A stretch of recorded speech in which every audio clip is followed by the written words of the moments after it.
চাইলে কি আর যাওয়া যায়? যাওয়ার জন্য তো কত প্ল্যান করলাম, কত আয়োজন করলাম, কিন্তু শেষমেশ কি হলো?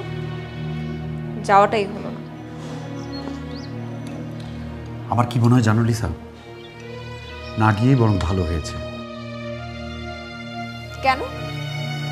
এখানে ভালো হবার কি হলো? গেলে ঝামেলা হতো না। মানে ধরো আমরা ট্রিপে গেলাম, বাবা ওখানে গিয়ে অসুস্থ হয়ে গেলেন, তখন বাবাকে কোন হসপিটালে নিব, কোন ডাক্তার দেখাবো, বা একটা অঘটন যদি ঘটে যায়, বাবাকে নিয়ে তো রীতিমতো টানাটানি শুরু হয়ে যেত। এর চেয়ে ভালো এখানেই ঘটেছে, ওখানে আনন্দটা মাটি হয়ে যেত।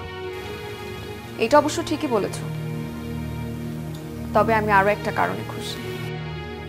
খুশি? কিসের কথা বলছো? আমার তো ফার্স্ট অফ অল যেতে ইচ্ছা করছিল না, নেহাকে এই ট্যুরে অ্যাড করা হয়েছে, শেষমেশ এখন নেহারও যাওয়া হবে না, এটাতেই তো আমি খুশি। আচ্ছা, তুমি দেখি ব্যাপারটা এখনো ভুলতে পারোনি। না, আমার এটা ভোলার মতো কোনো ঘটনা না।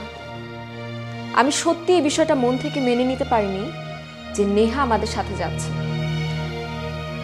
যাক, ভালো হয়েছে। বাবার যদি নেহাকে নিয়ে কোনো প্ল্যান থাকে, ট্রিপটা ক্যান্সেল হওয়াতে সেটার সাকসেস হয়নি।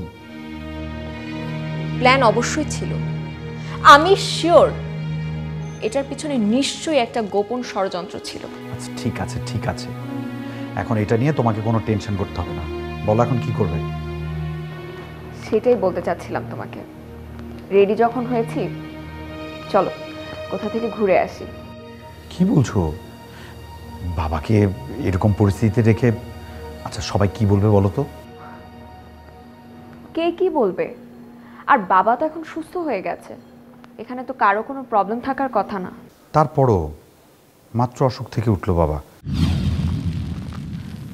সবাই কি না কি মনে করে।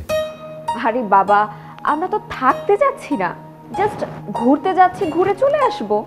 আর এখানে এত মনে টনে করার কি আছে, আমি তো তাই বুঝছি না। ওকে, বুঝলাম। তো ম্যাডাম, কোথায় যাওয়ার কথা ভাবছেন?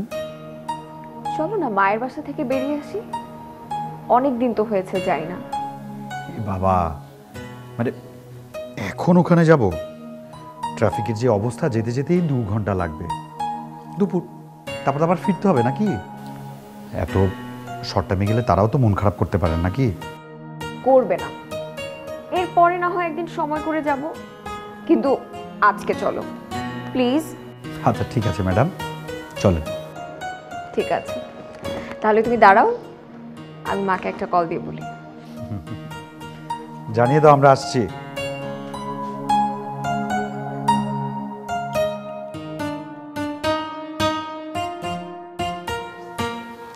হ্যালো রত্না, মাকে একটু ফোনটা দে তো। হ্যালো মা, কেমন আছো তুমি? হ্যাঁ মা, আমাদের কক্সবাজারে যাওয়ার প্ল্যানটা তো ক্যান্সেল হয়েছে। না না মা, বাবা হঠাৎ অসুস্থ হয়ে পড়েছিল তো, সেটার জন্যই। এখন ঠিক আছে, এখন পুরোপুরি সুস্থ। শোনো না, আমি আর আমান তো প্ল্যান করছিলাম আজকে তোমাদের ওখানে আসবো, দুপুরে আর রাতে খাওয়া দাওয়া করে দিন আমরা ব্যাক করব। না আম্মু, তুমি একদমই জোর করবে না, আমরা আজকে থাকতে পারবো না। না না, আজকে থাকা সম্ভব না। আচ্ছা বাকি গল্প আমরা এসে করব, তুমি আপাতত এখন রান্না শুরু করো, আমি আর আমান আসছি। আচ্ছা ঠিক আছে, রাখো। মা তো শুনে মহা খুশি হয়ে গেছে। এখন কি এখানে দাঁড়িয়ে খুশি থাকবে নাকি যাবে? চলো চলো।